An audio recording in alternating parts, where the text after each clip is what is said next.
লিখিত বিষয়ের উপরে কথা বলার পূর্বে দু তিনটে কথা আমরা গাইবান্ধা অন্তর্গত সালাফে রহমানিয়া মাদ্রাসার ছেলে মেয়েদের পক্ষ থেকে বিভিন্ন বিষয়ে বক্তব্য, হামনাত, গাজাল অবগত হচ্ছিলাম, যা আমাদেরকে খুব ভালো মনে হচ্ছিল বলে আমরা আঁচ করছিলাম।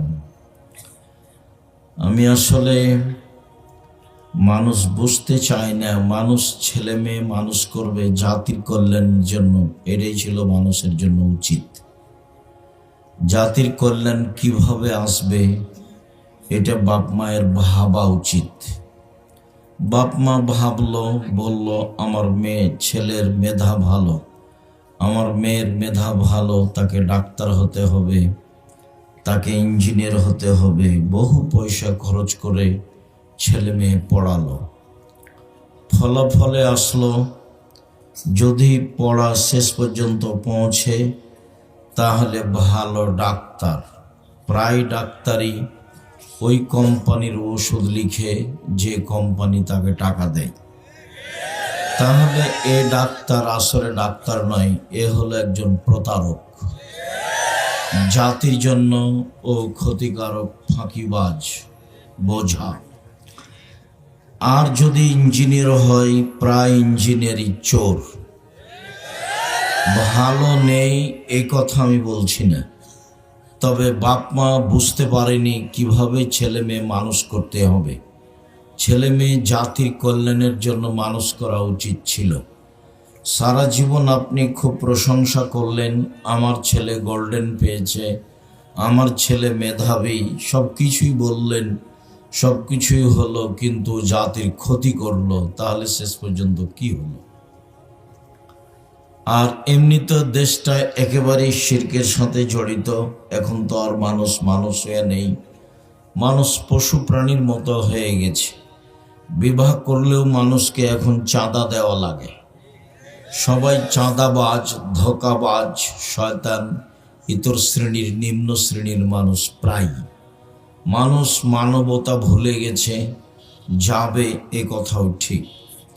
রাসূল সাল্লাল্লাহু আলাইহি সাল্লাম একদা বললেন, কাইফা বিকুম জামানিন, তোমাদের কি হবে, যুগের কি হবে, তোমাদের কি হবে, যুগের কি হবে, যখন যুগের লোকেরা আগাছা হয়ে যাবে। মানে সমাজে আর কোনো ভালো মানুষ থাকবে না, সবাই আগাছা, সবাই হবে নিম্ন শ্রেণীর মানুষ, সবাই হবে ইতর শ্রেণীর মানুষ, সবাই হবে প্রায় খারাপ মানুষ। গাইবান্ধা, গোবিন্দগঞ্জ, রংপুর, দিনাজপুর, লালমনিরহাট, নীলফামারী, কুড়িগ্রাম, পঞ্চগড়, ঠাকুরগাঁও, এসব ডিস্ট্রিক্টের ভাষায় সমাজের মানুষেরা যেদিন হবে বেন্যার বাচ্চা বেন্যা, আর চাঁপাইনবাবগঞ্জের ভাষায় যেদিন মানুষ হবে ছোট লোকের বাচ্চা ছোট লোক। আল্লাহর নবী বলেছেন, লোকা ইবনে লোকা, অধমের সন্তান অধম। ঢাকার ভাষায় তাকে কি বলতে হবে তা আমি বলতে পারলাম না, তবে তারা বলে অমুকের পোলা অমুক, যেটা ভাষায় নিয়ে আসা খুবই কঠিন। কিন্তু রাসূল সাল্লাল্লাহু আলাইহি সাল্লাম যেটা বলেছেন সেটা হলো সারা পৃথিবীর প্রত্যেক এলাকায় নিম্ন শ্রেণীর ভাষা যেটা, সেটাই হলো লোকা ইবনে লোকা, অধমের সন্তান অধম, ইতরের সন্তান ইতর। নিম্ন শ্রেণীর মানুষের ছেলে, নিম্ন শ্রেণীর মানুষ যখন সমাজের দায় দায়িত্ব পালন করবে, তোমার কেন একটু লজ্জাবোধ হয় না? তোমার কেন একটু ইতস্তবোধ হয় না? তুমি কেন নির্বাচনের নাম দিয়ে ছুটাছুটি করো, দৌড়াদৌড়ি করো, মোটরসাইকেল নিয়ে ঘোরাঘুরি করো? তুমি বলো অমুকের চরিত্র ফুলের মতো পবিত্র, সবাই তো হায়ানার মতো, তোমার চরিত্র তো হায়ানার মতো। তোমাকে কতবার বললাম জীবনে বেঁচে থাকো, বাস 5 ওয়াক্ত সালাত, হালাল রুজি, আর কোরআন তেলাওয়াত, আর আড্ডা পিটা হারাম। আড্ডা পিটা একটা হলো দোকানপাটে বসে ল্যাংটা মেয়ে দেখা, ঘন্টার ঘন্টা গল্প করা, বদনাম করা, গীবাত করা, আর একটা আড্ডা পিটা হলো মোবাইলে ল্যাংটা মেয়ে দেখা, ঘন্টার ঘন্টা রাত রাত বেশি। ওখানে দেখে তোমার মা, এখানে দেখে তোমার বাপ, আর ওই ঘরে দেখে তোমার বোন, আর এই ঘরে দেখো তুমি। গোটা বাড়িটা একবারে জেনাই সয়লাভ। এই কথা রাসূল সাল্লাল্লাহু আলাইহি সাল্লাম বলছেন যে জাতির সামনে আমি আশঙ্কা করে গেলাম আমার উম্মত গোপন পাপে লিপ্ত হবে, এটাই আমার ভয়। জাতির সামনে আমি আশঙ্কা করে গেলাম আমার উম্মত গোপন পাপে লিপ্ত হবে, এটাই আমার ভয়। তিনি এইভাবেই বললেন। রাসূল সাল্লাল্লাহু আলাইহি সাল্লাম বললেন, আইনানে তাজনিয়ানে জেনাহুমান নাজর, দুই চোখের জেনা হচ্ছে চোখ দিয়ে দেখা, লোজনানে জেনাহুমাল ইস্তেমাও, দুই কানের জেনা হচ্ছে কান দিয়ে শোনা, লিয়াদ জেনাহাল বাতস, হাতের জেনা হচ্ছে হাত দিয়ে ধরা, রিজল জেনাহাল মাসি, পায়ের জেনা হচ্ছে পা দিয়ে চলা, জেনাল কালব তাতামানা তাস্তাহি, অন্তরের জেনা হচ্ছে পরিকল্পনা করা, জেলানের নেশানোৎক, জিবার জেনা হচ্ছে কথা বলা। এগুলো সব মাধ্যম জেনার। আল্লাহ রসুল বলছেন, ইয়া তাহার জুলা তাহার জল হেমারে, গাধা যেমন গাভীর সাথে মিললে লজ্জা বুঝে না, ষাঁড় যেমন গাভীর সাথে মিলে লজ্জা জানে না, মানুষ তেমন খোলা মাঠে জেনা করবে, লজ্জা বুঝবে না। সমাজের অবস্থা একেবারেই নিম্নে চলে যাবে। সমাজে কে মানুষ আর কে পশু আর কে গরু ছাগল কুকুর সিরিয়াল, এটা বোঝা কঠিন হয়ে যাবে। যে এখন দেখতে পাচ্ছ, একটা লোক বলছে দেশের যা অবস্থা, এখানে বাড়ি করতে গেলে একে চাঁদা দিতে হয়, ওকে চাঁদা দিতে হয়, ওকে চাঁদা দিতে হয়। এখানে জমিতে যদি একটু বালু ফেলতে চায় তাহলে 10 জনকে চাঁদা দিতে হয়, বিবাহ করলেও চাঁদা দেওয়া লাগবে। তার মানে মানুষ নিচে কত চলে গেছে। পরিশ্রম করে খাও, দিনমজুরি করে খাও, নাহলে ভিক্ষা করে খাও, চাঁদাবাজি করো কেন? ধোঁকা প্রতারণা দিয়ে মিথ্যাভাবে ওষুধ লিখো কেন? টাকা চুরি করো কেন? কে তোমাকে বলেছে ইঞ্জিনিয়ার? আমি তো বলিনি। কে তোমাকে বলেছে ডাক্তার? আমি কোনোদিন বলিনি। তোমাকে আমি পশু প্রাণী, গরু ছাগল মনে করি। তুমি তো জাতির কল্যাণের জন্য কিছু করনি, না তোমার বাপ করেছে, না তোমার মা করেছে, না তুমি করেছো। যে দেখো, এই যে আসলো, এই যে মেয়েগুলো আসলো, হ্যাঁ হ্যাঁ করে হাসতে হাসতে আসলো, চলে গেল। তো এটা গরু ছাগল না, এটা পশু প্রাণী না, ওটা কি হিন্দুর মেয়ে? ওকে ইহুদির মেয়ে, ওকে খ্রিস্টানের মেয়ে? ভ্যানিটি ব্যাগ নিয়ে চলে যাচ্ছে সকালে বাজারে ফ্যাশন বোরকা পরে, ও মুসলমানের মেয়ে নয়, ও কি হিন্দুর মেয়ে? নিরুপায় হয়ে বলেছি যে তুমি তোমার মাকে খালা বলে ডাকো। আমি নিশ্চিত জানি যে এটা তোমার মা, এরপরেও তোমার মাকে আমি খালা বলতে বলছি কেন? তোমার মায়ের স্বভাব ভালো নয় এজন্য, তোমার বাপের স্বভাব ভালো নয় এজন্য। তোমার বাপ মুরব্বী মানুষ, অত বড় মোবাইল হাতে নিয়ে কি করে? দোকানে বসে আড্ডা পিটে কেন? নির্বাচনের নামে তোমার বাপ দড়িয়ে বেড়াই কেন?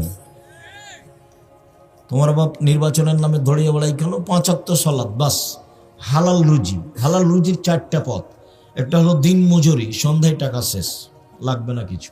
2 চাকরি, 25 দিনে টাকা শেষ হয়, 5 দিন ধার কর্জে চলে। 3 জমি চাষ, সমান সমান না হয় লস। 4 ব্যবসা, দিয়ে কিছু করা যেতে পারে। তো ব্যবসায়ী, আল্লাহ রসুল বললেন যারা সত্যবাদী বিশ্বস্ত ব্যবসায়ী তারা জান্নাতের নবীদের সাথে থাকবেন। তাহাজ্জুদ পড়ে নবীর সাথে থাকা যায় না, আর ব্যবসা করে নবীর সাথে থাকা যায়, এ কথা মুহাম্মদ সাল্লাল্লাহু আলাইহি সাল্লাম বলেন। আল্লাহ রসুল একদা এক সফরে ছিলেন। তো একজন সাহাবী বলছেন, আল্লাহ নবী এই দেন, আপনার জন্য আমি অজুর পানি নিয়ে এসেছি আর মেশক নিয়ে এসেছি। তো আল্লাহ রসুল দেখে খুশি হয়ে গেছেন। খুশি হয়ে বলছেন, সালমা শেতা, তুমি যা ইচ্ছা তা চাও, আমি তোমার কাজে খুব খুশি হয়েছি। দেখি তুমি পানি নিয়ে এসেছো মেশক করার জন্য, দাঁত পরিষ্কারের জন্য মেশক নিয়ে এসেছো, খুব তো ভালো কথা। তুমি কিছু চাও? তখন সাহাবী বলছেন, আসআলুকা মুরাফাতাকা ফিল জান্নাহ, আমি আপনার সাথে জান্নাতে থাকতে চাই। তখন আল্লাহ রসুল বলছেন, আওয়া গেরা জালেক, না না না না না, এটা নয়, এটা নয়, এটা নয়, অন্য কিছু চাও, অন্য কিছু চাও। তখন সাহাবী বলছেন যে হোয়া জাকা, ওটাই চাই। ওটাই চাই। তখন আল্লাহ রাসূল বলছেন, আইনি আলা নাফসিক বিকাসরাতি সুজুদ, তুমি বেশি বেশি সিজদা করে তাহাজ্জুদ পড়ে আমাকে সহযোগিতা করো। আমি যে তোমাকে সরাসরি সাথে নিয়ে থাকতে পারবো না, আমার সাথে থাকতে চাইলে আমাকে সাহায্য করতে হবে, রাসূলকেই সাহায্য করতে হবে। কি সাহায্য? তুমি তাহাজ্জুদ পড়ো, তাহলে আমি পাশে নিয়ে থাকার চেষ্টা করব। আর এখন নিজেই বলছেন যে সত্যবাদী বিশ্বস্ত ব্যবসায়ীরা নবীগণের সাথে থাকতে পারবেন। শুধু নবী নয়, ইব্রাহিম আলাইহিস সালামের সাথে, ঈসা মুসার সাথে, নূহ আলাইহিস সালামের সাথে, সব নবীদের সাথে থাকতে পাবেন সত্যবাদী বিশ্বস্ত ব্যবসায়ীরা।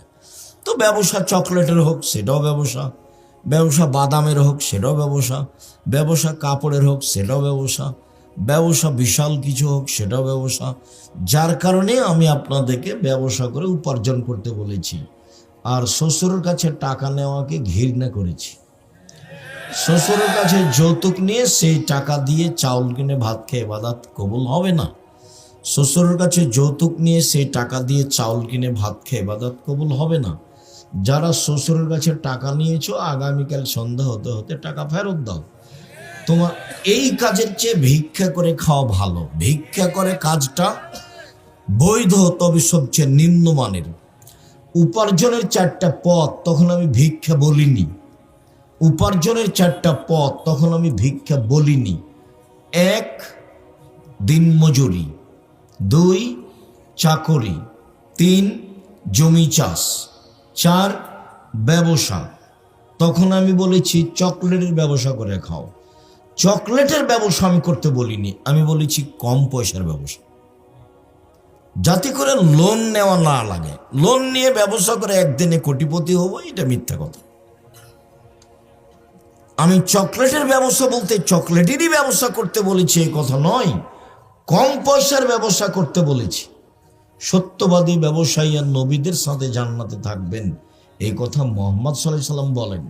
তুমি শ্বশুরের কাছে টাকা নিয়েছো, সেই টাকা দিয়ে চাউল কিনেছো, সেই চাউলের ভাত খাচ্ছ, ইবাদত কবুল হবে না। সামাজিকভাবে তোমার চরিত্র কত নিচে চলে গেছে।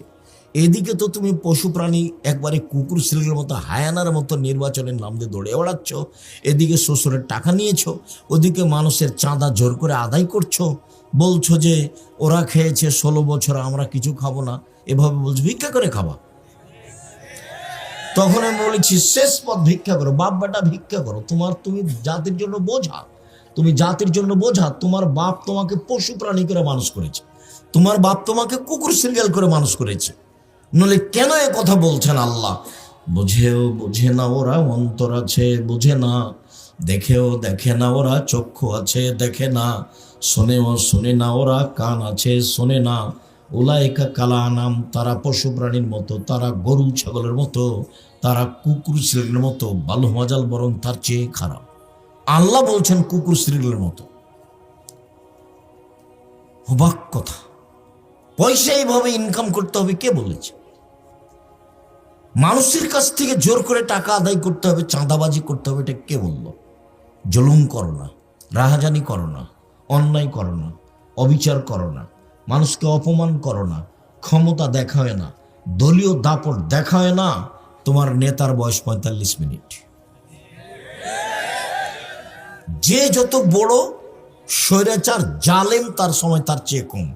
ফেরাউনের মাত্র 2-3 মিনিট সময়, এই যে ডুবলো, এই যে মরলো নাই। আদ সামুদ হাফ মিনিট 30 সেকেন্ড, আসলো ঝড় বিদ্যুৎ, তারপর নাই। আদ সামুদ সবচেয়ে শক্তিশালী জাতি, যারা জালেম। আল্লাহ বলছেন লাম ইউখলাক মিসলুহা ফিল বিলাদ, পৃথিবীর কোন মাটিতে আমি এত বড় জালেম, স্বৈরাচারী, স্বেচ্ছাচারী, বদ, ক্ষমতাধর, শক্তিশালী মানুষ সৃষ্টি করিনি। ওরা হলো আদ সামুদ। ওদের ধ্বংসের সময় ছিল হাফ মিনিট, 1 মিনিট। আর ফেরাউনের 2-3 মিনিট। এই যে ডুবলো, এই যে গেল, এ নেই। আর জুলুম করো না, তার সাক্ষী তুমি। মানুষকে মারো না, মানুষকে জেল হাজত দিও না, মানুষকে অপমান করো না, মানুষের জমি দখল করো না, মানুষের কাছ থেকে জোর করে টাকা আদায় করিও না, চাঁদাবাজি করো না, ভিক্ষা করে খাও, শ্বশুরের কাছে টাকা নিও, যৌতুক নিও না। এগুলো সব পথ হারাম। তোমার চরিত্র হায়ানার মতো, তোমার চরিত্র কুকুর শ্রেণীর মতো, তোমার চরিত্র সবচেয়ে নিম্ন শ্রেণীর ইতর শ্রেণীর মানুষের মতো। তোমার বাপ তোমাকে কি করে মানুষ করলো? তুমি কেন পশু? তুমি কেন জাতির জন্য ভারী? তুমি কেন শ্বশুরের কাছে টাকা চাও? তুমি কেন মানুষের কাছে টাকা চাও? চাঁদাবাজি করো, কেন করো? আমি তোমাকে ভিক্ষা করে খেতে বলিনি, আমি বলেছি মানুষের বাড়িতে কাজ করে খাও। আমি নিরুপায় হয়ে বলেছি যে ভিক্ষা করে খাও। বাপ বেটা ভিক্ষা করো, কেন শ্বশুরের কাছে টাকা নিবা? বোনকে জমি দাও না কেন? এটা গায়ে বান্ধা, মানে বোনকে জমি দেয় না, এটা গায়ে বান্ধা, মানে শ্বশুরের কাছে টাকা নেই, যৌতুক ছাড়া বিবাহ দেয় না ছেলে মেয়ের। ভিক্ষা করে খাবেন? এই ছেলে, তুমি নিয়েছো? তোমার বাপ নিয়েছে? তোমার বাপের মুখখান দেখো কালো হয়ে আছে। হ্যাঁ বেঠাই, বাপ বেটা কালকে ভিক্ষে চাইবে মানুষের কাছে এভাবে। সন্ধ্যা হতে হতে টাকা ফেরত দিবে, শরম হয় না কেন? লজ্জা হয় না কেন? তুমি তো স্কুলে যে বলো ও কালিমা তোমার আকাশ, ও কালিমা তোমার বাতাস। আমি তো বলি না কোনোদিন। আমি কেন বলবো? ঠাকুর বাঙালিদের শত্রু, ঠাকুর মুসলমানের শত্রু, ঠাকুর ভারতের শত্রু, ঠাকুর জাতির শত্রু, ঠাকুর বাংলা ঢাকা বিশ্ববিদ্যালয়ের শত্রু। যেদিন ভারত বাংলাদেশ পাকিস্তানের মুসলমান ইংরেজের হাতে নির্যাতিত, সেদিন ঠাকুর লন্ডনে মুচ পাকায়। সেই ঠাকুরের গান আমার ছেলে মেয়ে বলে। তোমার ছেলে তোমার বাপের সন্তান, এটাকে একটু ভারীও মনে করলো না? দিন রাত তুমি স্কুলে গিয়ে ঠাকুরের গান বলো। ঠাকুরের বাবার আকাশ, কে বলেছে যে ঠাকুরের কালিমায়ের আকাশ? তোমার লজ্জা হয় না? তোমার শরম হয় না? তোমার বাপ কলেজের শিক্ষক, তোমার বাপ বিশ্ববিদ্যালয়ের শিক্ষক। কি বোঝাতে চাচ্ছ তুমি আমাকে? তোমাকে আর তোমার বাপকে যদি আমি মূর্খ প্রমাণ করতে না পারি, জাতির সামনে বক্তব্য দেবো না। 30 বছর থেকে বলছি, 30 বছর থেকে আমি বলি না ঠাকুরের গান, আমার ছেলে মেয়ে বলে না ঠাকুরের গান। আমি ঠাকুরের গান বলি না, ঠাকুরকে আমি মানুষই মনে করি না। ঠাকুর তো একটা হিন্দু মানুষ, ও মুসলমানের শত্রু, ও জাতির শত্রু, ও বাঙালিদের শত্রু, ও ঢাকা বিশ্ববিদ্যালয়ের শত্রু, ও বাংলা ভাষার শত্রু। তাকে দাম দিতে হবে মানে? আমি বিবেক বেঁচে খেয়েছি। সম্মানিত দিনী ভাই বোন, কিভাবে আপনারা বলেন সেটা আমার বুঝে আসে না। আপনার ভিতরে কোনোদিন ছাড়াও দেখলাম না। এমনি তো দৌড়িয়ে বেড়াচ্ছ, মিছিল করছো, অমুকের চৈত্র ফুলের মতো। তুমি কয়দিন মিছিল করেছো? ঠাকুরের গান চলবে না? তোমাকে একটু খারাপ লাগে না কেন? কি করে তোমার ছেলে মেয়ে, তোমার ভাই বোন সকালে উঠে বলে ও কালিমা তোমার আকাশ, ও কালিমা তোমার বাতাস? কালিমার আকাশ, কালিমার বাতাস, তোমার খারাপ লাগে না কেন? বাঙালিদের জন্মই শিরক, और ভিত্তি শিরক, और খাওয়া শিরক, और চলা শিরক, और শিক্ষা শিরক, और ঘুমিয়ে থাকা শিরক। একবারে শিরকের মধ্যে ডুবে আছে বাঙালি। ঠাকুর একে ডুবিয়েছে। আর ঠাকুর হলো প্রিয় মানুষ, এটা হয় কি করে? আমি কি দিয়ে বলতে পারি? কোনোদিন আমি বেগম রোকেয়াকে শিক্ষিতা মহিলা বলিনি, কোনোদিন বলিনি। হায়াতে দেহে শ্বাস থাকাকালীন বলবো না। কেন? বেগম রোকেয়া আপনি কেন চিনলেন না? ওই যে আপনাদের গাইবান্ধার ট্রেন স্টেশনের কথা, ঘটনা হয়তো বা আপনার পাটনায় হতে পারে। বেগম রোকেয়ার একটা কথা শোনাই, কেন আমি বলবো তাকে শিক্ষিতা মেয়ে? তোমাদের গাইবান্ধার ট্রেন স্টেশনে গাইবান্ধার মেয়েরা পর্দা করে হজ সফরে যাবে। তো 5-6 জন মহিলা একসাথে বের হয়েছে, ওর বাপ আছে বা চাচা আছে, ওরা একসাথে যাবে। তো গাইবান্ধাতে প্ল্যাটফর্মে বসে আছে। তো বেশি পর্দা করে সেই জন্য একটা বড় চাদর দিয়ে ওরা 4-5 জন মহিলাকে এভাবে ঢেকে রেখেছে। ওর চাচা বা ওর বাপ যে বাইরে গেছে। এখন ওই স্টেশন মাস্টার প্ল্যাটফর্ম খুঁজছে, দেখি কোথায় কি আছে। তো এক জায়গাতে দেখছে যে একটা বড় চাদরটা ঢাকা আছে, মনে করছে এটা বস্তা। তখন পাঁদে দেখে, এইটা কিসের বস্তা, এটা কিসের বস্তা? পর্দাকে নিন্দা করছে বেগম রোকেয়া, পর্দাকে দেখাচ্ছে। ওরা ঢাকা আছে সেজন্য বেগম রোকেয়া কিভাবে দেখাচ্ছে? পাঁদে দেখাচ্ছে, এটা কিসের বস্তা, এটা কিসের বস্তা। বেগম রোকেয়া জানে না আমি তাকে শিক্ষিতা মেয়ে বলবো? তোমার বুদ্ধি হারালছে, তোমার বিবেক হারালছে। তুমি পশু প্রাণীর মতো, তুমি ইতর শ্রেণীর মানুষ। তুমি বলো গা, যাও তুমি মিছিল করে বেড়ো গা, তোমার বাপকে আর তোমাকে যদি আমি, তোমার জাতিকে যদি আমি মূর্খ প্রমাণ করতে না পারি, জাতির সামনে বক্তব্য দেবো না। জাতির জন্য বোঝা কেন? চাঁদাবাজি করে তোমাকে খেতে হবে কেন? তুমি নিম্ন শ্রেণীর মানুষের পিছনে দৌড়াও কেন? 100 খান মোটর সাইকেল নিয়ে ইতর শ্রেণীর মানুষের পিছনে দৌড়াও কেন? আল্লাহ রাসূল বলছে, ও লোকা ইবনে লোকা, ও নেতা মানে ও লোকা ইবনে লোকা, ও অধমের সন্তান অধম, ও গাইবান্ধার ভাষায় ও ভেন্ডের বাচ্চা ভেন্ডে। আমি তার নাম নিই না, তুমি যার সাথে দৌড়িয়ে বেড়াও পিছিয়ে পিছিয়ে 1000 খান মোটর সাইকেল নিয়ে, আমি তার নামটা নিই না। আমার মা যখন আমাকে বাড়ি থেকে বিদায় করতো পড়ার সময়তে, তখন বলতো 4টে কথা। 1, দোকানে বসিও না। 2, প্রাইভেট পড়ায়ও না। 3, বন্ধুতালি করো না। 4, মানুষের বাড়িতে খায়ও না। আমার মা পিছে পিছে হাঁটতেন আর বলতেন, 1, দোকানে বসিও না। 2, প্রাইভেট পড়ায়ও না। 3, বন্ধুতালি করো না। 4, মানুষের বাড়ি দাওয়াত খায়ও না। এভাবে আমার মা বলতেন আর পিছে পিছে হাঁটতেন। তুমি দোকানে বসে আড্ডা পিটো কেন? ওই যে এখন দেখো আড্ডা পিটছে। আজকে এখানে প্রোগ্রাম, তুমি দোকানে বসে আছো কেন? ওই যে তোমার বোন আসলো, হ্যাঁ করে আসলো, আবার চলে গেল কেন? আমি জবাব দেব? আমি কেন দেবো? তুমি দাও, তোমার বাপ দেখ, তোমার মা দেখ। আমি তো এমনি বলিনি তোমার মা নয়, এটা তোমার খালা। আমি ওটা এমনি বলিনি, ওটা তোমার বাপ নয়, ওটা তোমার চাচা। ও তোমাকে ধ্বংস করেছে, তোমার বোনকে ধ্বংস করেছে। তোমার বোনের নখটা বড়, জবাব আমি দিব। ইহুদি খ্রিস্টানদের পতিতালয়ের মেয়েদের নখ বড়। ইহুদি খ্রিস্টানদের পতিতালয়ের মেয়েদের নখ বড়। তোমার বোনের নখে নেইল পালিশ আছে। ইহুদি খ্রিস্টানদের পতিতালয়ের মেয়েদের নখে নেইল পালিশ থাকে। ইহুদি খ্রিস্টানদের পতিতালয়ের মেয়েদের নখে নেইল পালিশ থাকে। তোমার বোনের নখে নেইল পালিশ আছে, জবাব আমি দিব। তোমার বোনের কপালে টিপ আছে। হিন্দু মেয়েকে বিবাহ করার 10টা পদ্ধতি আছে, তার একটা পদ্ধতির নাম রাক্ষসী বিবাহ। মেয়ের বাপ বিবাহ দিবে না, ছেলেটা বিবাহ করবে। যদি কপালে টিপ দিতে পারে তাহলে বিবাহ হয়ে গেছে। এর নাম রাক্ষসী বিবাহ। সেই হিন্দুদের টিপ তোমার বোনের কপালে কেন? কে জবাব দিবে? আল্লাহর নবী বলছেন, যে ভুরু তুলে চিকন করে তার উপরে অভিশাপ, যে পরচুলা ব্যবহার করে তার উপরে অভিশাপ, যে শরীরে উল্কি করে নেয় ট্যাটু, সে তার উপরে অভিশাপ, যে পরচুলা ব্যবহার করে তার উপরে অভিশাপ। রাসূল সাল্লাল্লাহু আলাইহি ওয়াসাল্লাম বলছেন, যে দাঁত ছিলে চিকন করে তার উপরে অভিশাপ। সব তোমার বোন করছে, জবাব আমি দেব? আমি কেন দেবো? এই জবাব তো আমি দিব না।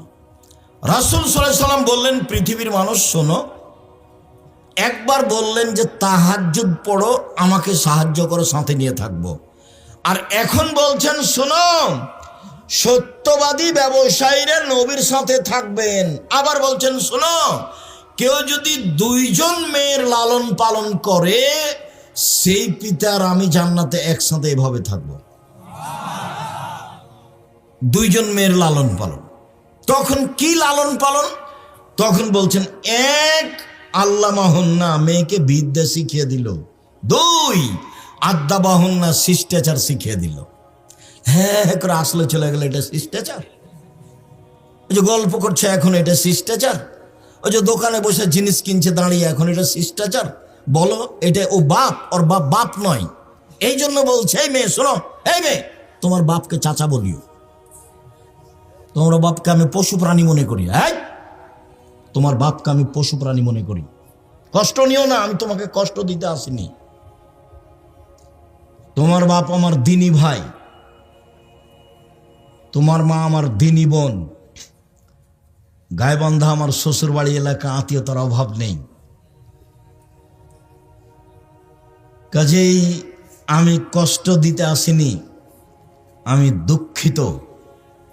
আপনার ছেলে মেয়ের জবাব আমি দিব না আপনি দিবেন? এটার কি উত্তর আপনার কাছে আছে? ছেলে মেয়ে জাতির জন্য বোঝা হলো কেন? মেয়ে এমন হলো কেন? কে জবাব দিবে? মা দিবে, ওর বাপ দিবে। আল্লাহ নবী বলছেন যে ওই বাপ আমার সাথে জান্নাতে থাকবে। কে? 1 মেয়েকে বিদ্যা শিখিয়ে দিল, দুই শিষ্টাচার শিখিয়ে দিল। বলো তো, ওই ফ্যাশন বোরকা পরে ভ্যানিটি ব্যাগ হাতে করে চলে যাওয়া বাজারে, এটাই কি শিষ্টাচার? কি দুলা ভাইয়ের সাথে এসেছে, আর এটা তো গায়ে বান্ধা, আপনারা এসে একটু কম বদনাম করিয়েন। আচ্ছা ঠিক আছে, কমই করছি। জামাই এসেছে তো শাশুড়ি বলছে যুবতী মেয়েকে, তোর দুলা ভাইকে চা দিয়াই, পানি দিয়াই, পান দিয়াই, খাবার দিয়াই। তো একটা তো বিবাহ সূত্র দিয়েছেন, আর একটা এমনি ফাও দিলেন কেন? এটা তো কোলে করে নিয়ে বসে আছে। আপনি শ্বশুর, এটা চোখে পড়ে না?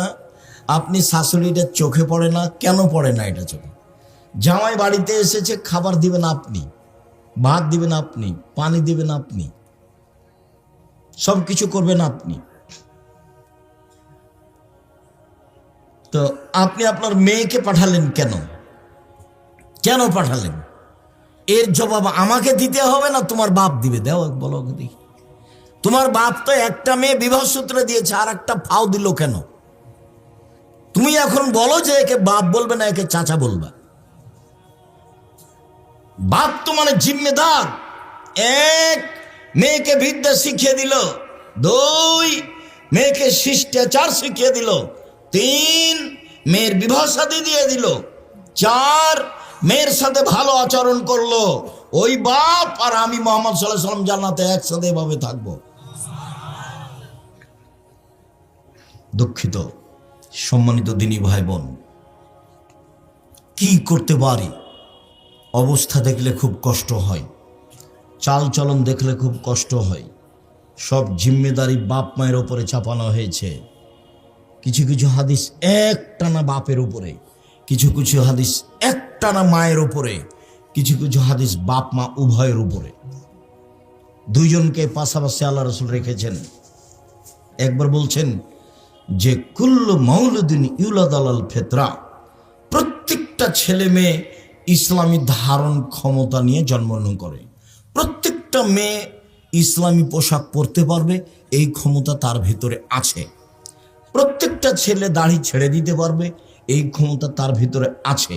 প্রত্যেকটা ছেলে প্যান্টটা টাকনোর উপরে রাখতে পারবে, এই ক্ষমতা তার ভিতরে আছে। কিন্তু টাকনোর নিচে রাখলো কেন?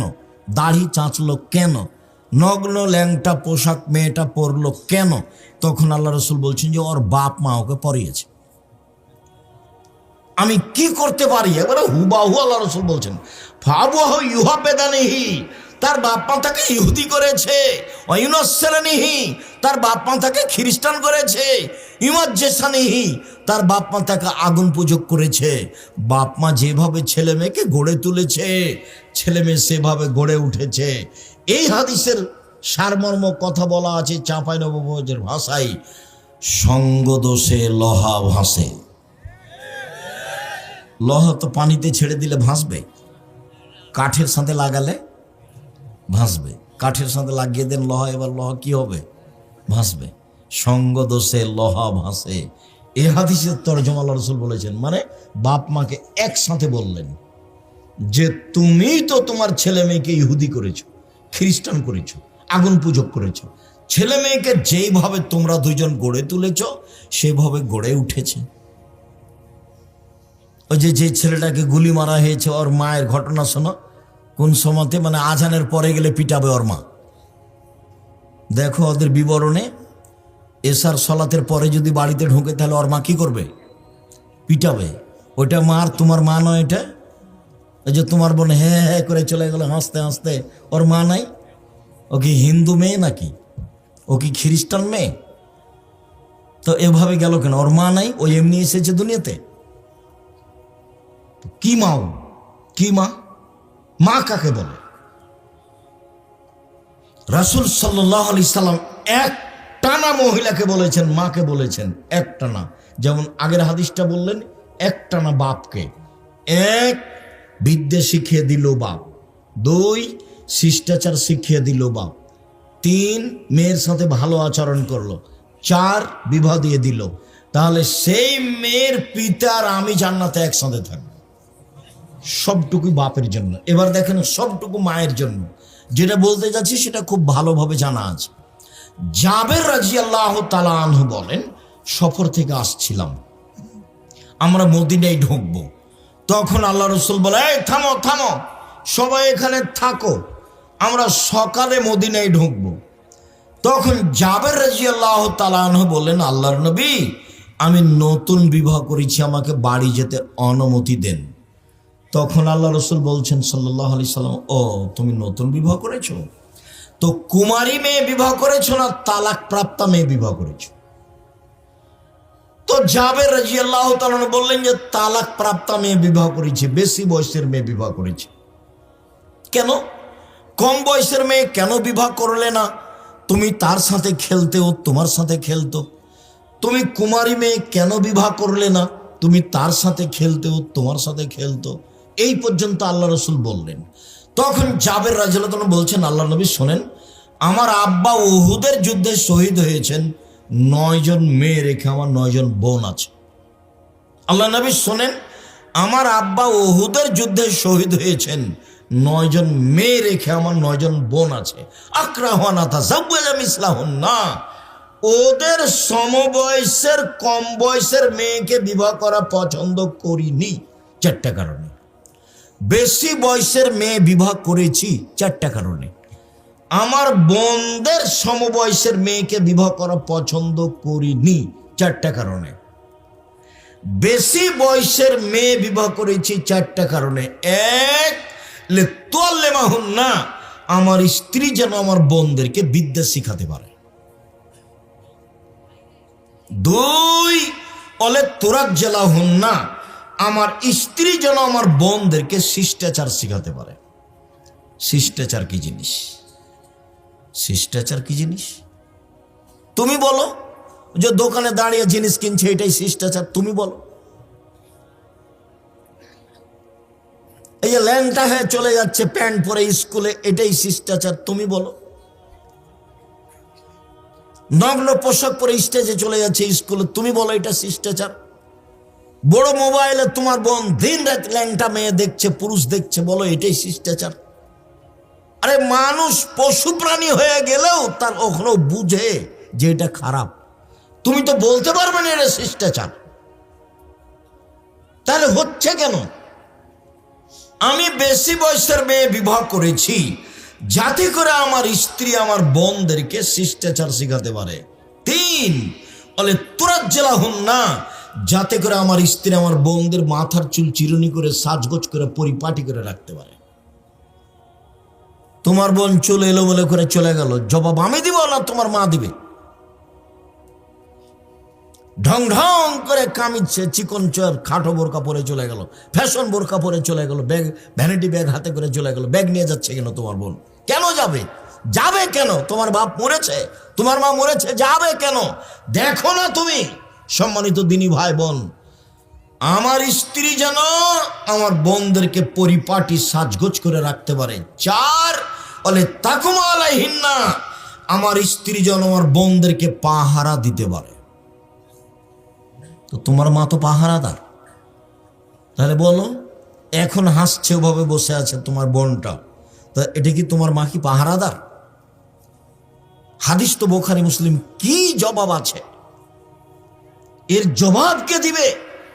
বক্তৃতার জগৎ একটা প্রায় মিথ্যা জগৎ। শতকরা 95 জন বক্তা মিথ্যুক, শতকরা 98 জন মুফাসসির মিথ্যুক। ধর্মের নামে মিথ্যা কথা বলছে, ধর্ম কি জিনিস তার জানাই নাই। যার থুঁথির জোর সেই বক্তা।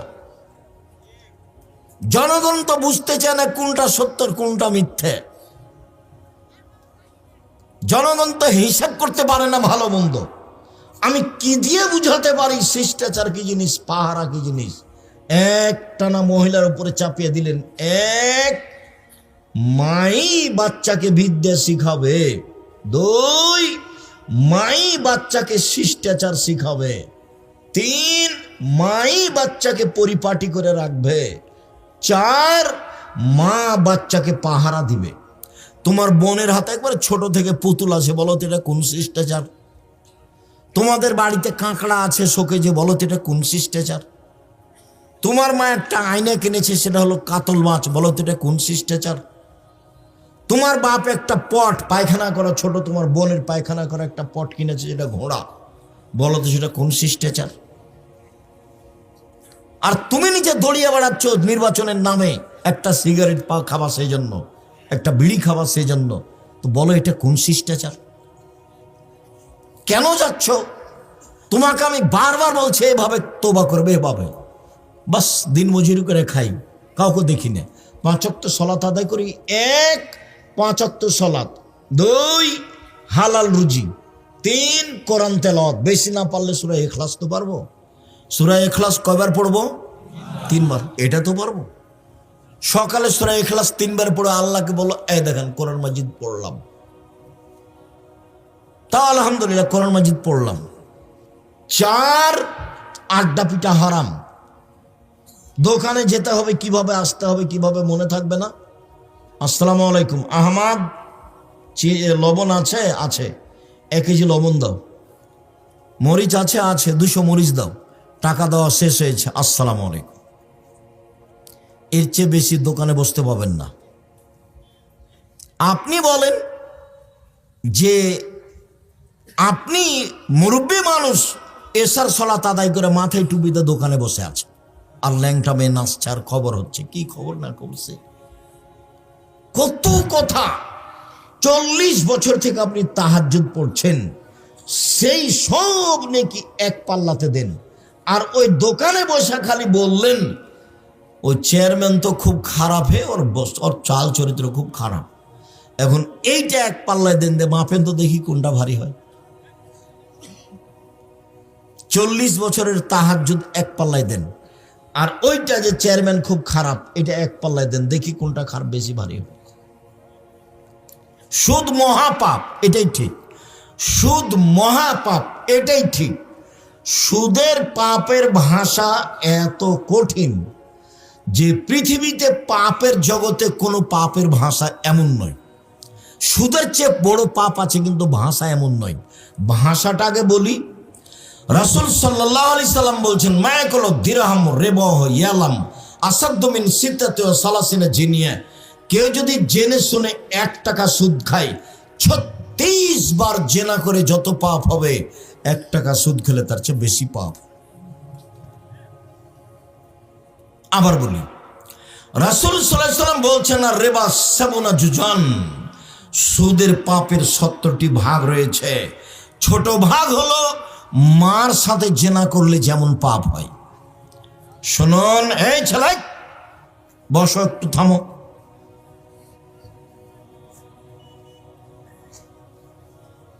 শিরক মহাপাপ, ভাষা এমন নয়। মাকে গালি দেওয়া মহাপাপ, ভাষা এমন নয়। মিথ্যে সাক্ষী মহাপাপ। গাইবান্ধা জেলে 20, 25, 30 বছর থেকে বহু মানুষ আছে, ও নিজেই জানে না আমি কেন জেলে। জজ জানে না ঘটনা কি, উকিলও জানে না ঘটনা কি, সাক্ষীও জানে না ঘটনা কি। সাক্ষীকে বলেছে যে তোকে 1 লক্ষ টাকা দিব, জজের সামনে বলবি যে আমি 2 চোখে মারতে দেখেছি। তো টাকা নিয়েছ, বলছে 2 চোখে মারতে দেখেছি, কিন্তু সাক্ষী তো জানে না ঘটনা কি। তাহলে জজও জানে না ঘটনা কি, উকিলও জানে না ঘটনা কি, সাক্ষীও জানে না ঘটনা কি, যে জেলে আছে সেও জানে না ব্যাপারটা কি, আমি কেন জেলে। গন্ডগোলের দিন তো আমি ছিলাম না, ও গেছে দলীয় দাপটে জেলে গেছে। কি ক্ষমতায় গেছে? দলীয়। তোমার স্বভাবের কারণে গেছে। তোমার স্বভাবকে আমি ঘৃণা করি, তোমার স্বভাবকে আমি ঘৃণা করি, তোমার স্বভাবকে আমি ঘৃণা করি। সহজ পথে আসে, বাঁচার 3টে পথ, জাহান্নাম থেকে বাঁচার 3টে পথ। 1, মুখ বন্ধ রেখো, বাস জান্নাত হবে। 2, জরুরি প্রয়োজন ছাড়া বাড়ির বাইরে যাব না। মিছিল তো বহু দূরের কথা, শীতের দিনে পিছে পিছে দৌড়িয়ে বেড়া তো বহু দূরের কথা। জরুরি প্রয়োজন ছাড়া বাড়ির বাইরে যাবা না, বাস জান্নাত হবে। 3, পাপের জন্য কাঁদো, জান্নাত হবে। রাসূল সাল্লাল্লাহু আলাইহি সাল্লাম বললেন, পৃথিবীর মানুষ শোনো, তোমাদের কি হবে, যুগের কি হবে, তোমাদের কি হবে, যুগের কি হবে। সমাজের মানুষ যখন আগাছা হবে, তখন তোমাদের কি হবে, যুগের কি হবে। সমাজের মানুষ যখন আগাছা হবে, তখন তোমাদের কি হবে, যুগের কি হবে। তো সাহাবীগণ বলেন তাহলে কি করতে হবে? সবাই যদি সমাজে আগাছা হয়ে যায় তা আমি কি করব বলেন? তখন আল্লাহ রসুল বলছেন, শোনো, এক আলজাম লিসানাক, মুখখান বন্ধ রেখো। সেই সময়ে তুমি তো মিছিল করছো, তুমি মুখ বন্ধ রেখেছো। এক, মুখ বন্ধ রেখো। দুই, বাড়িতে থাকিও, বাড়িতে। তিন, যেটা ভালো সেটা নিবা, যেটা খারাপ সেটা ছেড়ে দিবা। এই পর্যন্ত বলতেই সাহাবীগণ বলে উঠলেন, ঠিক আছে আল্লাহর নবী, বুঝলাম, আমি বাড়িতে থাকবো, কিন্তু প্রতিপক্ষ যদি আমাকে এসে বাড়িতে মারে? মারবে তো, তোমাকে মনে করছে যে তুমি আওয়ামী লীগ, তখন মারবে না? তুমি তো কয়দিন মারেছ, তোমার তো চরিত্র খারাপ, তুমি ভালো জানো। জেনা করলেই শুধু খারাপ চরিত্র হয়? জুলুম খুব খারাপ জিনিস, এর বিচার পরে হবে, জাহান্নামে চলেই গেছে। তো ঢোকেনি কেন? মরেনি এই জন্য। যত জুলুমবাজ দেখছো, যত অত্যাচার দেখছো, যারা রাহাজানি করছে, যারা জুলুমবাজি করছে, যারা মানুষের কাছে চাঁদা আদায় করছে জোর করে, এই জাহান্নামে চলেই গেছে। ঢোকেনি কেন? মরেনি এই জন্য। মরলেই ঢুকবে, এটাই হিসাব। সম্মানিত দিনী ভাই বোন, অবাক হতে হয়। চট করে একটা কথা মনে পড়ছিল যে এখন ভূমিকম্প কেন, ঢাকায় ভূমিকম্প কেন, দেশে ভূমিকম্প কেন? তিনটা কারণে ভূমিকম্প হয়, তিনটা কারণে। এক, এই যে সারেবুল খমরা, যখন মানুষ নেশাদার দ্রব্য পান করবে, তখন যখন মানুষ নেশাদার দ্রব্য পান করবে, প্রায় মানুষই সিগারেট খায়, প্রায় মানুষই বিড়ি খায়, প্রায় মানুষই মদ খায়, প্রায় মানুষই গাঁজা খায়, প্রায় মানুষই হিরোইন খায়। যখন মানুষ নেশাদার দ্রব্য পান করবে তখন ভূমিকম্প হবে। দুই, জাহারাতিল কায়নাত, মেয়েরা যখন নাচবে, সব দোকানে মেয়ে নাচে, সব মোবাইলে মেয়ে নাচে, সব বাড়িতে মেয়ে নাচে, তো ভূমিকম্প তো হবেই, ভূমিকম্প তো হবেই। সব মোবাইলে মেয়ে নাচে, প্রায় সব মোবাইলে, সব দোকানে মেয়ে নাচে, সব বাড়িতে মেয়ে নাচে। আল্লাহ রাসূল বলছেন, মেয়েরা নাচলে ভূমিকম্প হবেই। স্কুল তো চলে না মেয়ে নাচানো ছাড়া, হেডমাস্টারের হেডমাস্টারই চলে না ঢোল ঢাক ছাড়া, মেয়ে নাচানো ছাড়া। আর তোমার বাপ মায়ের চলে না জন্মদিবস ছাড়া। জন্মদিবস সেরেক, মৃত্যু দিবস সেরেক, 16 ডিসেম্বর সেরেক, 26 মার্চ সেরেক, 21 ফেব্রুয়ারি সেরেক, পৃথিবীর যে কোনো দিন পালন করা সেরেক। গলায় তাবিজ ঝুলানো সেরেক, মাদুলি ঝুলানো সেরেক, তুলসী গাছ তুলে ফেলা যাবে না এই কথা বলা সেরেক, গরুকে লাথি মারা যাবে না এই কথা বলা সেরেক, ধানের উপর দিয়ে জুতা পায়ে দিয়ে হাঁটা যাবে না এই কথা বলা সেরেক, কবরে সিজদা করা সেরেক, কবরে কিছু চাওয়া সেরেক, পীরের কাছে কিছু কথা বলা সেরেক। বাংলাদেশে শুধু শিরকের বন্যা চলছে, এগুলো সবই সেরেক। তো তুমি মানুষ কোথায় আছো? এখন তো মানুষ নির্বাচনের নাম দিয়ে যাচ্ছে, এই হিন্দুদের মেলাতে যাচ্ছে, হিন্দুদের মন্দির ঠিক করে দিচ্ছে, কত কি করছে। কি দেখাতে চাও? আর তুমি তার পিছু পিছে ঘুরো। যখন তোমাকে আমি দেখি ঘুরতে, আমি গাড়ি নিয়ে যাই, তোমাকে দেখি তুমি পিছনে পিছনে মোটরসাইকেলে ঘুরছো আর মিছিল করছো, তখন তোমাকে এত ঘৃণা করি আমি। তোমার চেয়ে আমার কাছে খারাপ মানুষ আর কেউ থাকে না। তোমার চরিত্র আমার কাছে এত খারাপ। তোমাকে আমি 30 বছর থেকে বলে আসছি, সহজ জীবন, বারবার বলছি, সহজ জীবন, 5 ওয়াক্ত সালাত, হালাল রুজি, কি দিন মজুরি। সহজ জীবন, হালাল রুজি, কি বাদাম বিক্রি।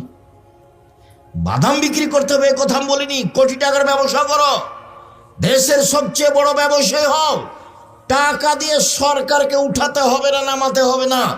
টাকা ইনকাম করি অসহায় মানুষের পাশে দাঁড়ানোর জন্য। জান্নাত পেতে রাজি নই, জান্নাত কিনতে রাজি। 5 ওয়াক্ত সালাত আদায় করে জান্নাত পাওয়া যায় কিনা যায় না, হজ করে জান্নাত পাওয়া যায় কিনা যায় না। শুনুন, রমজান মাসে রোজা সিয়াম থেকে জান্নাত পাওয়া যায়, জান্নাত কিনা যায় না। অসহায় মানুষকে দান করলে জান্নাত কিনা যায়, দান দিয়ে জান্নাত কিনা যায়। আল্লাহ বলছেন, তোমার টাকার বিনিময়ে আর তোমার জানের বিনিময়ে আমি জান্নাত বিক্রি করে দিলাম। তো টাকাই নাই, তো তুমি জান্নাত কিনবা কিভাবে?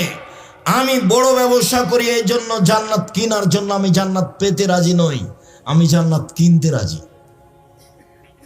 ব্যবসা করো, আমি তো নিচে নেমেছি চক্রের ব্যবসায়ী। 3, যারা বাদ্যযন্ত্রে লিপ্ত থাকে, যখন বাদ্যযন্ত্র সমাজে বেড়ে যাবে তখন ভূমিকম্প হবে। শুনুন, 3টি পাপের কারণে 3টি বিপদ আছে। 1, ভূমিকম্প হবে। 2, সন্ধ্যা থাকবে মানুষ, সকালে হবে শোর বানর। 2, সন্ধ্যায় থাকবে মানুষ, সকালে হবে শোর বানর। একবার হুবাহু শুক্র হয়ে যাবে, হুবাহু।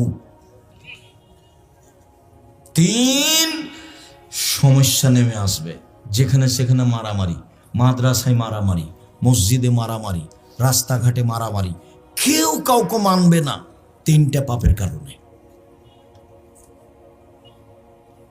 সম্মানিত দিনী ভাই বোন, আমি আপনার খুব কাছে থেকে আপনাকে শক্তভাবে বলছি আপনি এই পথ থেকে ফিরে আসুন। শক্তভাবে আপনাকে বলছি, আপনি এই পথ থেকে ফিরে আসুন। আপনি আমার দিনী ভাই, আপনি আমার দিনী বোন, আপনাকে আমি অনুরোধ করে বলছি, আপনি আমার দিনী বোন।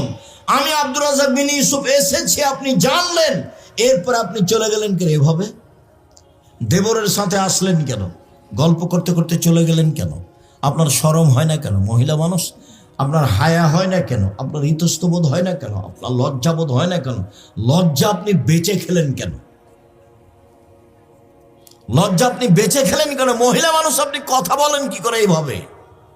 তাহলে কি আপনার বাপ নেই? তাহলে কি আপনার ভাই নেই? সম্মানিত দিনী ভাই বোন, একটু শোনো। সম্মানিত দিনী ভাই, আপনি একটু শোনেন। এই ছেলে শোনো, দেখো 1 মিনিট, বাপ কাকে বলে? দেখো তো বাপ কাকে বলে?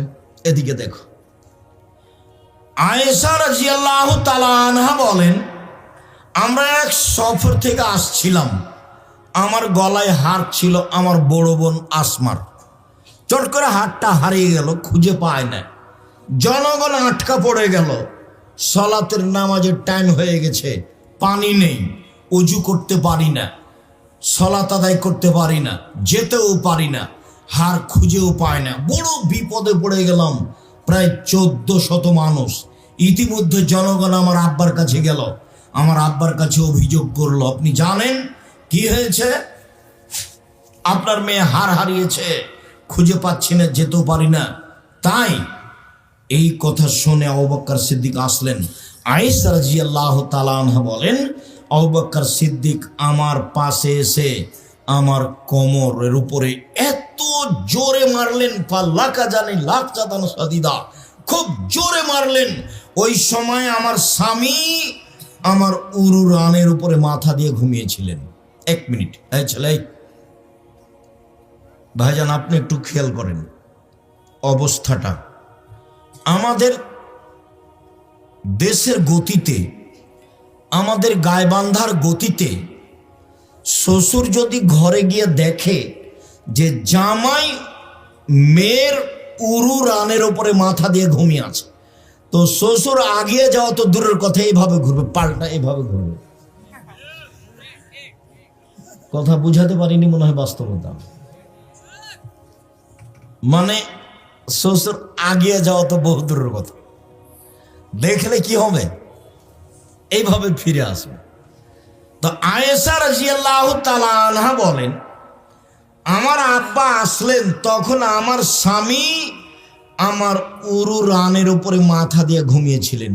তিনি এত জোরে মারলেন যে মারের কারণে আমি দূরে সরে যেতাম, কিন্তু আমি নিজেকে শক্ত করে ধরে রেখেছি যাতে করে আমার স্বামীর ঘুম না ভাঙে। এবার বলি, সবচেয়ে বড় মানুষে মারলেন, বলেন তো কে মারলেন? আবু বকর সিদ্দিক রাদিয়াল্লাহু তাআলা মারলেন। আপনি মনে রাখবেন, আদম থেকে নিয়ে কিয়ামত পর্যন্ত নবী রাসূল ব্যতীত যত মানুষ এসেছে, আছে, আসবে, সবার চেয়ে দামি মানুষ হলেন আবু বকর সিদ্দিক রাদিয়াল্লাহু তাআলা। কে ব্যতীত? ও নবী রাসূল ব্যতীত পৃথিবীতে সবচেয়ে দামি মানুষ কে? আবু বকর সিদ্দিক রাদিয়াল্লাহু তাআলা। ইনি মারলেন। সবচেয়ে দামি মহিলাকে মারলেন, একবারে মা হাওয়া থেকে নিয়ে কিয়ামত পর্যন্ত যত মহিলা এসেছে, আছে, আসবে, সবার চেয়ে দামি মহিলাকে মারলেন। কাকে মারলেন? আয়েশা রাদিয়াল্লাহু আনহা মারলেন।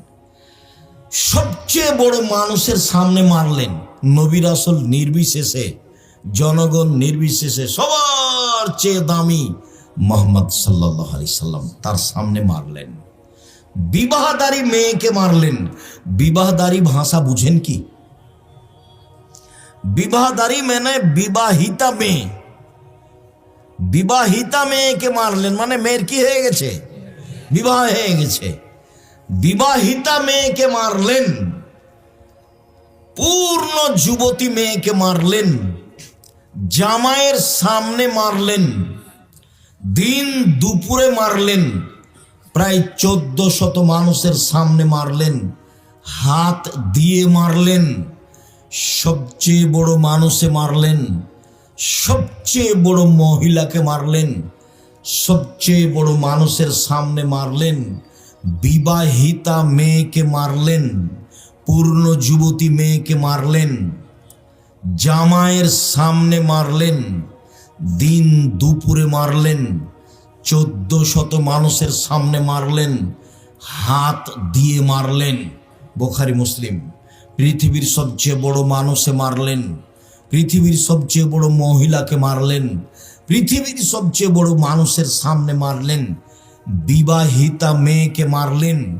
পূর্ণ যুবতী মেয়েকে মারলেন। জামাইয়ের সামনে মারলেন। দিন দুপুরে মারলেন। খোলা মাঠে মারলেন। প্রায় 1400 মানুষের সামনে মারলেন। হাত দিয়ে মারলেন। এত বড় বাপে এত বড় বেটিকে এত বড় মানুষের সামনে মেরে দিলেন। ভুল কোথায় হারখান হারিয়ে গেছে খেয়াল করেননি, এই জন্য মেরে দিলেন। আর আপনার মেয়ে এই বক্তব্য শুনতে এসে হে করে দোকানে ঘুরে বেড়াচ্ছে, হেঁটে বেড়াচ্ছে, জিনিস কিনছে, আপনি তাকে একটা ধমকও দিতে পারেন না। আপনি আবার বাপ? ছি, আপনার মতো বাপ বেঁচে থাকার চেয়ে মরে যাওয়া ভালো। জামিয়া সালাফিয়া আপনার মেয়ে লালন পালন করবে, সমস্যা নেই ইনশাল্লাহ। বাংলাদেশের সবচেয়ে বড় প্রতিষ্ঠান জামিয়া সালাফিয়া, যেটা রাজশাহীতে আছে, সেটা প্রায় 50 বিঘা জমির উপরে। যেটা রূপগঞ্জ ঢাকায় রয়েছে, সেটা প্রায় 100 বিঘা জমির উপরে। প্রায় 5000 ছেলে মেয়ে পড়াশোনা করে। প্রায় 300 জন শিক্ষক শিক্ষিকা রয়েছেন, যাতে প্রতি মাসে 40 লক্ষ টাকা বেতন লাগে। শিরক মুক্ত প্রতিষ্ঠান জামিয়া সালাফিয়া, বিদাত মুক্ত প্রতিষ্ঠান জামিয়া সালাফিয়া, দলমুক্ত প্রতিষ্ঠান জামিয়া সালাফিয়া, হিংসা মুক্ত প্রতিষ্ঠান জামিয়া সালাফিয়া, দেশের সর্ববৃহৎ প্রতিষ্ঠান জামিয়া সালাফিয়া। 519 জন এতিম আছে। যদি আপনি মারা যান, কালকে জামিয়া সালাফিয়া আপনার ছেলে মেয়ে লালন পালন করবে, সমস্যা নাই। 500 জন যদি কালকে ঢুকে, কোনো সমস্যা নেই ইনশাআল্লাহ। আপনার ছেলে মেয়েকে লালন পালনের জন্য জামিয়া সালাফের জিম্মেদার। আপনার মতো বাপ বেঁচে থাকার প্রয়োজন নেই। আপনাকে আমি কষ্ট দিতে আসিনি। সম্মানিত দিনী ভাই বোন, আপনার কারণে আপনার ছেলে মেয়ে জাহান্নামে চলে যাক, সেটা আমি চাইনি। আল্লাহ রাসূল বলছেন, কুল্লুকুম রাইন ও কুল্লুকুম মাসউলুন রায়াতিহি। প্রত্যেকেই নিজ নিজ দায়িত্বশীল, তার দায়িত্ব সম্পর্কে বিচার মাঠে জবাব দিতে হবে।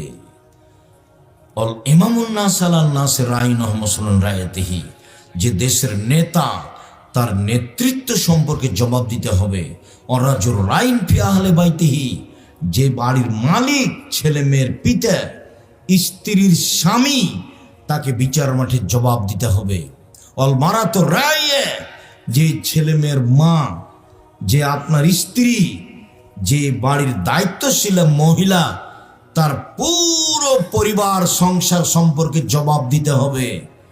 ও আব্দুর রাজুলের আইন। যে কাজের মেয়ে, কিষান, কামলা, তাকে তার দায়িত্ব সম্পর্কে জবাব দিতে হবে বিচারের মাঠে। কেউ যদি জবাবে পরাজয় হয়, তাহলে ফলাফল ভালো হবে না। সম্মানিত দিনী ভাই বোন, আমি আলোচনা সদাচরণ করতে চেয়েছিলাম, কেন যেন আপনার অবস্থা দেখে আমি একটু পরিবেশ আঁচ করে আপনার সামনে কথাগুলি বললাম। জামিয়া সালাফিয়ার একটি শাখা প্রতিষ্ঠান সালাফিয়া রহমানিয়া মাদ্রাসা, ছেলেমেয়েরা যা কিছু পেশ করলো তাতে আমরা খুশি হয়েছি বলে আমরা মনে করি। মর্মে এসব প্রতিষ্ঠান দেশে গড়ে উঠুক, এই প্রতিষ্ঠানের জন্য সার্বিক সুবিধাই থাকতে হবে, ছেলে মেয়ে পাঠাতে হবে। এসব প্রতিষ্ঠান 10-এর সহযোগিতায় চলে, ব্যক্তিগত সহযোগিতায় চলে না, সরকারিভাবে চলে না। জামিয়া সালাফিয়া সরকারি অনুদানে চলে না, জামিয়া সালাফিয়া কোনো ব্যক্তি দিয়ে চলে না, জামিয়া সালাফিয়া কোনো ভিত্তশালী দিয়ে চলে না, জামিয়া সালাফিয়ার রসিদ বহি বাহিরে ব্যবহার হয় না। সকল দিনই ভাই বোনকে পরিবারের উপর শক্ত হওয়ার জন্য অনুরোধ জানিয়ে, 5 ওয়াক্ত সালাত আদায় করার জন্য অনুরোধ জানিয়ে, জামিয়া সালাফিয়াতে ভর্তির তারিখ হলো 1 জানুয়ারি। ডিসেম্বরে ফর্ম চলছে, ভর্তির তারিখ হলো 1 জানুয়ারি। এটাও এই দিনই হতে পারে, এখানেও ভর্তি ওই 1 জানুয়ারি। জামিয়া সালাফিয়া ভর্তির তারিখ 1 জানুয়ারি। আমার সকল দিনই ভাই বোনকে 5 ওয়াক্ত সালাত আদায় করার অনুরোধ জানিয়ে আজকের মতো সকল দিনই ভাই বোনের সার্বিক কল্যাণ কামনা করে আলোচনার শেষে চলে আসলাম।